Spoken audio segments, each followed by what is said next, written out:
ओम शांति। आज 1 जनवरी 2023 की अव्यक्त रूप में चले गए प्यारे बाबा की मधुर महावाक्य। ओरिजिनल डेट है 26 मार्च 93। वाणी का सार है, अव्यक्त बरस में लक्ष्य और लक्षण को समान बनाओ। आज निराकारी और आकारी बाप दादा सर्वश्रेष्ठ ब्राह्मण आत्माओं को आकार रूप से और साकार रूप से देख रहे हैं। साकार रूप वाली आप सभी आत्माएं भी बाप के सन्मुख हो और आकारी रूपधारी बच्चे भी सम्मुख है। दोनों को बाप दादा देख हर्षित हो रहे हैं। सभी के दिल में एक ही संकल्प है, उमंग है कि हम सभी बाप समान साकारी सो आकारी और आकारी सो निराकारी बाप समान बने। बाप दादा सभी के इस लक्ष्य और लक्षण को देख रहे हैं। क्या दिखाई दिया? मेजॉरिटी का लक्ष्य बहुत अच्छा दृढ़ है, लेकिन लक्षण कभी दृढ़ है कभी साधारण है।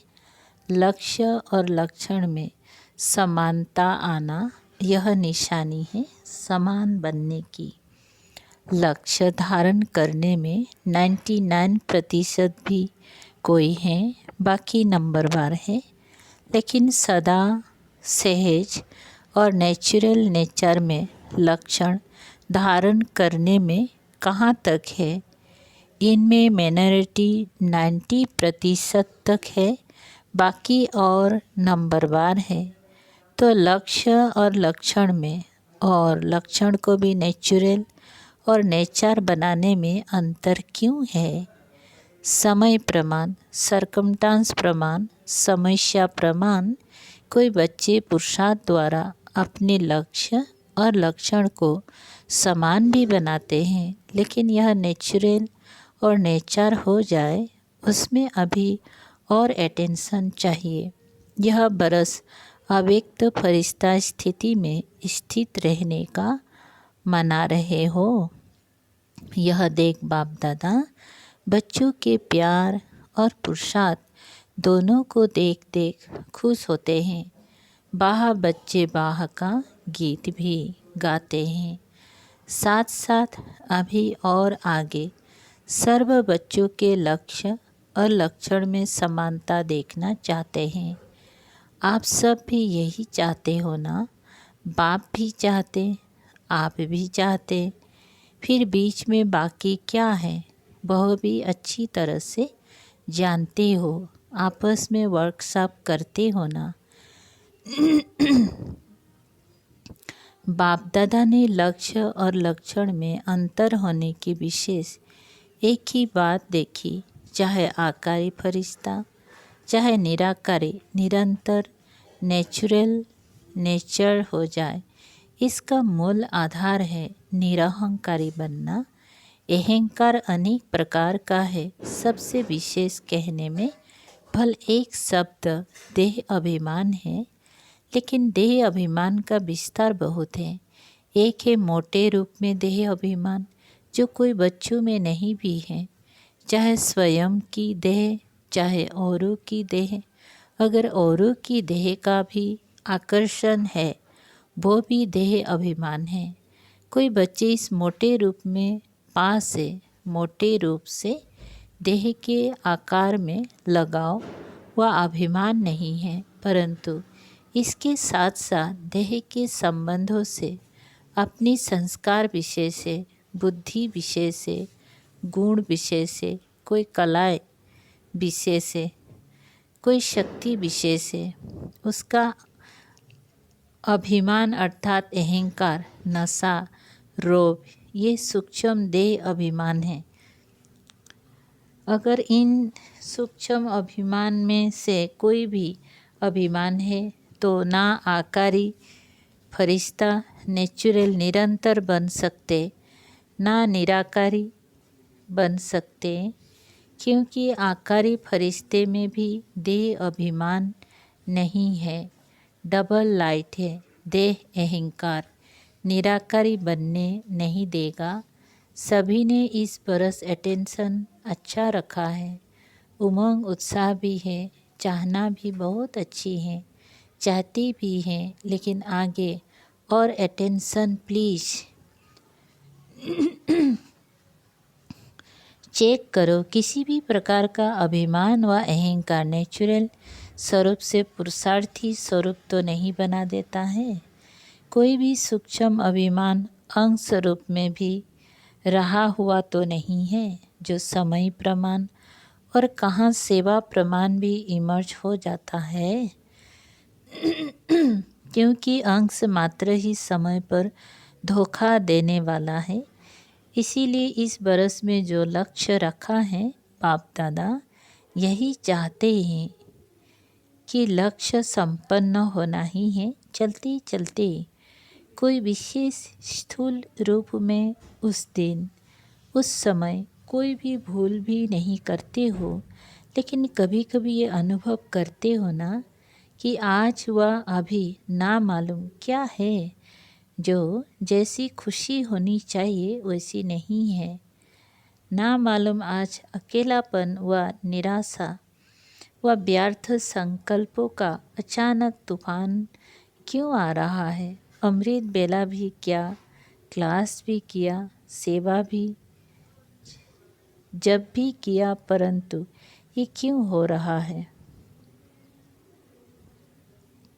कारण क्या होता है। मोटे रूप को तो चेक कर लेते हो और उसमें समझते हो कि कोई गलती नहीं हुई, लेकिन सूक्ष्म अभिमान के स्वरूप का अंश सूक्ष्म में प्रकट होता है। इसलिए कोई भी काम में दिल नहीं लगेगी।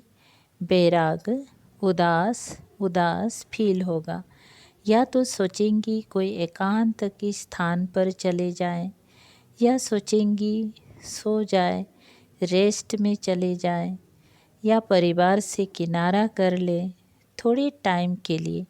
इन सब स्थितियों का कारण अंश की कमाल होती है।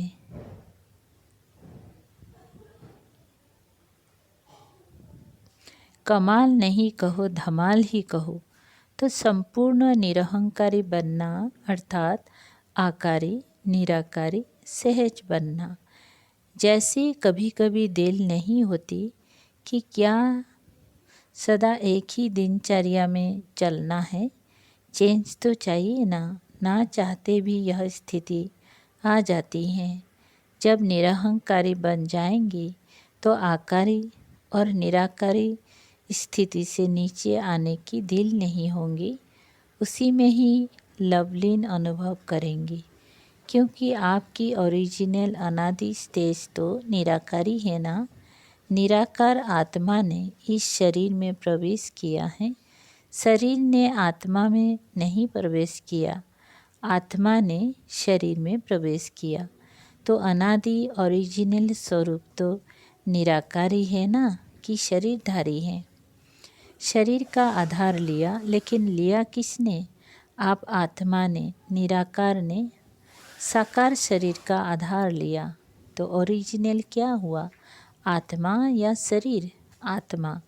ये पक्का है तो ओरिजिनल स्थिति में स्थित होना सहज, या आधार लेने वाली स्थिति में सहज। अहंकार आने का दरवाज़ा एक शब्द है, वो कौन सा? मैं। तो यह अभ्यास करो, जब भी मैं शब्द आता है तो ओरिजिनल स्वरूप सामने लाओ। मैं कौन? मैं आत्मा या फलाना फलानी। औरों को ज्ञान देते हो ना, मैं शब्द ही उड़ाने वाला है, मैं शब्द ही नीचे ले आने वाला है। मैं कहने से ओरिजिनल निराकार स्वरूप याद आ जाए, यह नेचुरल हो जाए। तो यह पहला पार्ट सहज है ना, तो इसी को चेक करो, आदत डालो। मैं सोचा और निराकारी स्वरूप स्मृति में आ जाए। कितनी बार मैं शब्द कहते हो, मैंने ये कहा, मैं ये करूँगी, मैं ये सोचती हूँ, अनेक बार मैं शब्द यूज करते हो। तो सहज विधि यह है निराकारी व आकारी बनने की। जब भी मैं शब्द यूज करो, फ़ौरन अपना निराकारी ओरिजिनल स्वरूप सामने आए। ये मुश्किल है व सहज है, फिर तो लक्ष्य और लक्षण समान हुआ ही पड़ा है। सिर्फ यह युक्ति निरहंकारी बनाने का सहज साधन अपनाकर देखो। यह देह भान का मैं समाप्त हो जाए, क्योंकि मैं शब्द ही देह अहंकार में लाता है। और अगर मैं निराकारी आत्मा स्वरूप हूँ, यह स्मृति में लाएंगी, तो यह मैं शब्द ही देह भान से परे ले जाएगा। ठीक है ना? सारे दिन में 25-30 बार तो ये ज़रूर कहते होंगी। बोलते नहीं हो तो सोचते तो होंगी, मैं ये करूँगी, मुझे ये करना है। प्लान भी बनाते हो तो सोचते हो ना। तो इतनी बार का अभ्यास आत्मा स्वरूप की स्मृति क्या बना देगी? निराकारी। निराकारी बन आकारी फरिश्ता बन कार्य किया, और फिर निराकारी कर्म संबंध के स्वरूप से संबंध में आओ। संबंधों को बंधन में नहीं लाओ। देह अभिमान में आना अर्थात कर्म बंधन में आना, देह संबंध में आना अर्थात कर्म संबंध में आना, दोनों में अंतर है। देह का आधार लेना और देह के बस होना, दोनों में अंतर है। फरिश्ता व निराकारी आत्मा देह का आधार लेकर देह के बंधन में नहीं आएंगी। संबंध रखेंगी लेकिन बंधन में नहीं आएंगी। तो बाप दादा फिर इसी बरस में रिजल्ट देखेंगी कि निरहंकारी आकारी फरिश्ते और निराकारी स्थिति में लक्ष्य और लक्षण कितने समान हुए। महानता की निशानी है निर्माणता। जितना निर्माण उतना सबके दिल में महान स्वतः ही बनेंगी। बिना निर्माणता के सर्वों के मास्टर सुखदाता बन नहीं सकते। निर्माणता निरहंकारी सहज बनाती है। निर्माणता का बीज महानता का फल स्वतः ही प्राप्त कराते हैं। निर्माणता सबके दिल में दुआएं प्राप्त कराने का सहज साधन है। निर्माणता सबके मन में निर्माण आत्मा के प्रति सहज प्यार का स्थान बना देती है। निर्माणता महिमा यज्ञ स्वतः ही बनाती है। तो निरहंकारी बनने की विशेष निशानी है निर्माणता। वृत्ति में भी निर्माणता, दृष्टि में भी निर्माणता, वाणी में भी निर्माणता, संबंध संपर्क में भी निर्माणता। ऐसे नहीं कि मेरी वृत्ति में नहीं था लेकिन बोल निकल गया। नहीं, जो वृत्ति होगी वो दृष्टि होगी, जो दृष्टि होगी वो वाणी होगी, जो वाणी होगी वही संबंध संपर्क में आएगा।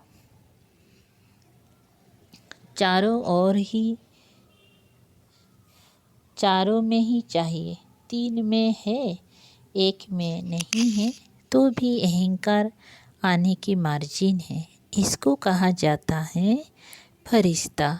तो समझा बाप दादा क्या चाहते हैं और आप क्या चाहते हो। चाहना दोनों की एक है, अभी करना भी एक करो। अच्छा, आगे सेवा के नए नए प्लान क्या बनाएंगी? कुछ बनाया है, कुछ बनाएंगी। चाहे ये बरस, चाहे आगे का बरस।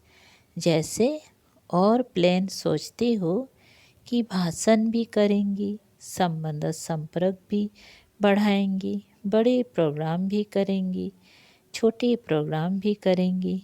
ये तो सोचते ही हो, लेकिन वर्तमान समय की गति प्रमाण अभी सेवा की भी लिस्ट सेवा की भी फास्ट गति चाहिए, वो कैसी होगी?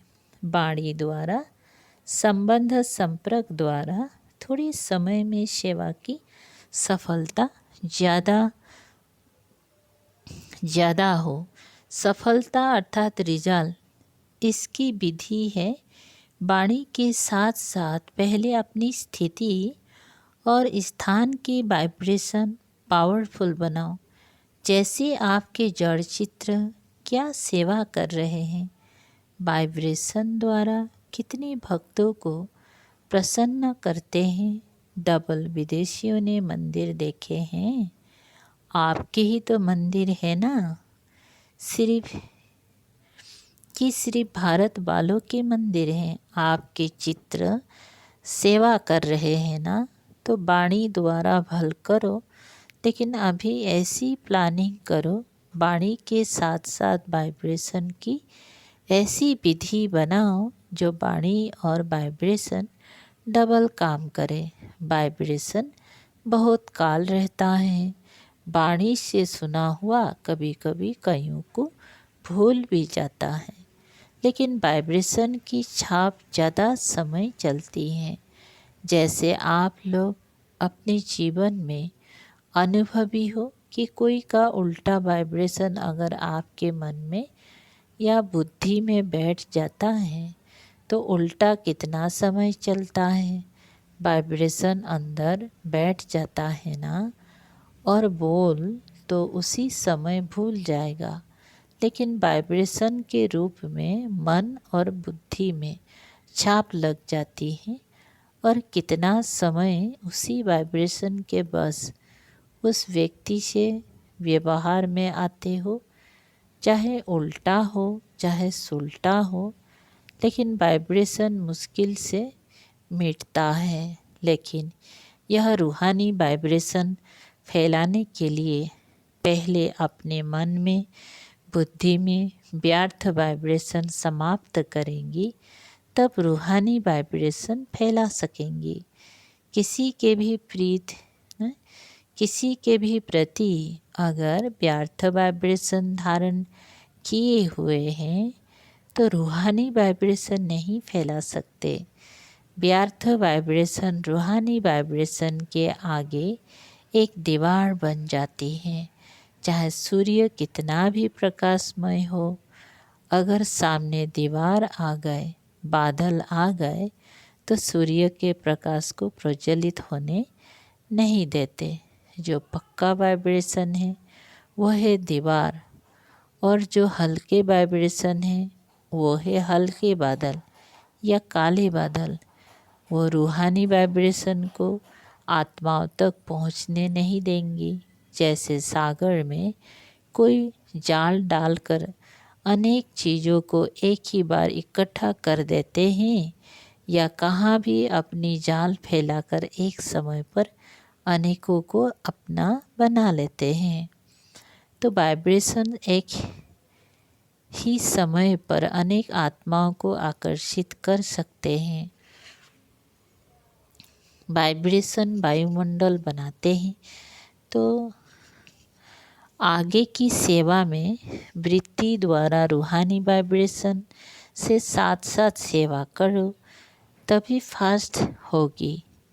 वाइब्रेशन और वायुमंडल के साथ साथ वाणी की भी सेवा करेंगी तो एक ही समय पर अनेक आत्माओं का कल्याण कर सकते हो। बाकी प्रोग्राम्स के लिए आगे भी बनी बनाई स्टेज का प्रयोग और ज़्यादा करो, उसको और बढ़ाओ। संपर्क वाले द्वारा सहयोग लेकर इस सेवा की वृद्धि को प्राप्त कर सकते हैं। सहयोगियों का सहयोग किसी भी विधि से बढ़ाते चलो तो स्वतः ही सेवा में सहयोगी बनने से सहज योगी बन जाएंगे। कोई ऐसी आत्माएं होती हैं जो सीधा सहज योगी नहीं बनेंगी, लेकिन सहयोग लेते जाओ, सहयोगी बनाते जाओ, तो सहयोग में आगे बढ़ते बढ़ते सहयोग उन्हों को योगी बना देता है। तो सहयोगी आत्माओं को और स्टेज पर लाओ, उन्हों का सहयोग सफल करो। समझा क्या करना है। कोई एक आत्मा भी सहयोगी बनती है तो वह आत्मा प्रैक्टिकल में सहयोग देने से प्रत्यक्ष दुआओं से सहज आगे बढ़ती हैं और अनेकों की सेवा के निमित्त बनती हैं। 7-7 बरस में मास मुकर्रर करो। कुछ मास विशेष स्वयं के पुरुषार्थ व श्रेष्ठ शक्ति धारण करने के अभ्यास के, जिसको आप तपस्या, रिट्रीट या भट्टियाँ कहते हो। हर एक देश के प्रमाण 2-2 मास फिक्स करो। जैसी सीजन हो, 2 मास तपस्या की, 2 मास छोटी छोटी सेवाओं की, 2 मास बड़े रूप की सेवाओं की, ऐसे फिक्स करो। ऐसे नहीं कि 12 मास सेवा में इतने बिजी हो जाओ जो 100 की प्रगति के लिए टाइम कम मिले। जैसा देश का सीजन हो, कोई समय ऐसे होते हैं जिसमें बाहर की विशेष सेवा नहीं कर सकते, वो समय अपने प्रगति के प्रति विशेष रूप से रखो। सारा साल सेवा नहीं करो, ये भी नहीं हो सकता। सारा साल सिर्फ तपस्या करो, यह भी नहीं हो सकता। इसीलिए दोनों को साथ साथ लक्ष्य में रखते हुए अपनी स्थान के प्रमाण मुकर्रर करो, जिसमें सेवा और स्व की प्रगति दोनों साथ साथ चले। अच्छा, इस बरस की सीजन की समाप्ति है। समाप्ति में क्या किया जाता है? समाप्ति में एक तो समारोह किया जाता है और दूसरा आध्यात्मिक बातों में स्वाहा किया जाता है।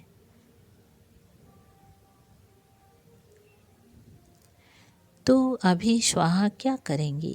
एक बात विशेष मन बुद्धि से स्वाहा करो, वाणी से नहीं। सिर्फ पढ़ लिया वो नहीं, मन बुद्धि से स्वाहा करो। फिर देखो सो और सेवा में तीव्र गति कैसे होती है।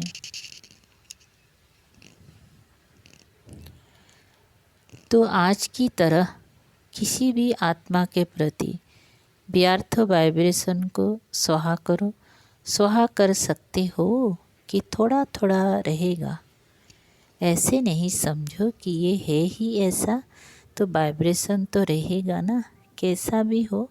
लेकिन आप नेगेटिव वाइब्रेशन को बदल पॉजिटिव वाइब्रेशन रखेंगी तो वह आत्मा भी नेगेटिव से पॉजिटिव में आ ही जाएंगी, आनी ही है। क्योंकि जब तक यह व्यर्थ वाइब्रेशन मन बुद्धि में है तो फर्स्ट गति की सेवा हो नहीं सकती। वृत्ति द्वारा रूहानी वाइब्रेशन फैलाने हैं। वृत्ति है रॉकेट, जो यहाँ बैठे बैठे जहाँ भी चाहो, जितना भी पावरफुल परिवर्तन करने चाहो वह कर सकते हो। यह रूहानी रॉकेट है, जहाँ तक जितनों को पहुँचाने चाहो उतना पावरफुल वृत्ति से वाइब्रेशन से वायुमंडल बना सकते हो। चाहे वो रियल में रंग भी हो, लेकिन आप उसका रंग धारण नहीं करो। रंग को आप क्यों धारण करते हो? ये श्रीमत है क्या? समझना अलग चीज़ है। नॉलेजफुल भले बनो, लेकिन नॉलेजफुल के साथ पावरफुल बन करके उसको समाप्त कर दो। समझना अलग चीज़ है, समाना अलग चीज़ है, समाप्त करना और अलग चीज़ है। फल समझते हुए रॉन्ग है, यह राइट है, यह ऐसा है, लेकिन अंदर वो समाओ नहीं। समाना आता है, समाप्त करना नहीं आता है। ज्ञान अर्थात समझ, लेकिन समझदार उसको कहा जाता है जिसको समझना भी आता हो और मिटाना भी आता हो, परिवर्तन करना भी आता हो। इस बरस में मन और बुद्धि को बिल्कुल व्यर्थ से फ्री करो। यही फास्ट गति को साधारण गति में ले आती है। इसीलिए समाप्ति समारोह करो, अर्थात स्वाहा करो। बिल्कुल क्लीन कैसा भी है, लेकिन क्षमा करो। शुभ भावना, शुभ कामना की वृत्ति से शुभ वाइब्रेशन धारण करो, लेकिन लास्ट में आगे बढ़ते हुए यही वृत्ति वाइब्रेशन आपकी सेवा बढ़ाएगी। तब जल्दी से जल्दी कम से कम 9 लाख बना सकेंगे। समझा? क्या स्वाहा करना है? व्यर्थ वृत्ति, व्यर्थ वाइब्रेशन स्वाहा। फिर देखो, नेचुरल योगी और नेचर में फरिश्ता बने ही हुए हैं ना? नेचुरल योगी और नेचर में फरिश्ता बने ही हुए हैं। इस अनुभव पर रिट्रीट करो, वर्कशॉप करो। कैसा होगा? नहीं, ऐसा होगा। अच्छा, सदा स्वयं को बार बार ओरिजिनल स्वरूप में मैं निराकारी हूँ, ऐसे निश्चय और नशे में उड़ने वाली सदा निर्माणता द्वारा महानता की प्राप्ति के अनुभवी आत्माएं, ऐसे निर्माण सदा महान और सदा आकारी निराकारी स्थिति को नेचुरल और नेचर बनाने वाले सर्वश्रेष्ठ आत्माओं को बाप दादा का बहुत बहुत बहुत याद प्यार और नमस्ते। ऐसे बनाने वाले बाप दादा को भी याद प्यार, गुड मॉर्निंग और नमस्ते नमस्ते। शुक्रिया बाबा, थैंक यू बाबा। वरदान है, इस मर्जीवा जीवन में सदा संतुष्ट रहने वाले इच्छा मात्रम अविद्या भवो विस्तार। आप बच्चे मर्जीवा बने ही हो सदा संतुष्ट रहने के लिए। जहाँ संतुष्टता है वहाँ सर्वगुण और सर्व शक्तियाँ हैं, क्योंकि रचयिता को अपना बना लिया तो बाप मिला, सब कुछ मिला। सर्व इच्छाएं इकट्ठी करो, उनमें से भी पदम गुणा ज़्यादा मिला ना, उनसे भी पदम गुणा ज़्यादा मिला। उसके आगे इच्छाएं ऐसे हैं जैसे सूरज के आगे दीपक। इच्छा उठने की तो बात ही छोड़ो, लेकिन इच्छा होती भी है यह क्वेश्चन भी नहीं उठ सकता। सर्व प्राप्ति संपन्न है, इसलिए इच्छा मात्र अविद्या सदा संतुष्ट मणि है। स्लोगन, जिनके संस्कार इजी है वे कैसी भी परिस्थिति में स्वयं को मोल्ड कर लेंगे। अच्छा, ओम शांति। शुक्रिया बाबा, थैंक यू बाबा।